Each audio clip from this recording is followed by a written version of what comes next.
Hey guys, today I'm going to show you how to open Trust Wallet account. First of all you have to do is download Trust Wallet from Play Store or App Store. Once you've downloaded the application, all you have to do is open Trust Wallet, and all you have to do is click on Get Started. From here, this page will open. You have two options: create new wallet or add existing wallet.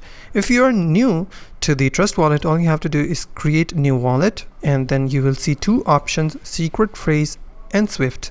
You have to select secret phrase. I recommend the secret phrase more because it's more secure. So you have to click on create, and then you have two options: backup manually and backup via Google Drive. So you can do any of the steps.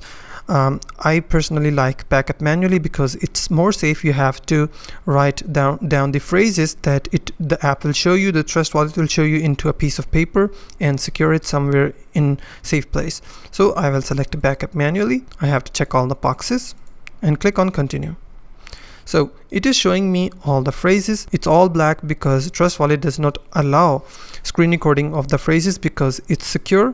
So that's why you have to write down all of the phrases in a pattern. It will show you 12 phrases. You have to type or write it down on a piece of paper, and after you've done that, you have to click on continue. And after doing all of these steps, you have successfully created a Trust Wallet account. Now you can use it to send or receive or buy cryptocurrencies all in one place. So if you find this video helpful, please hit the like button and don't forget to subscribe.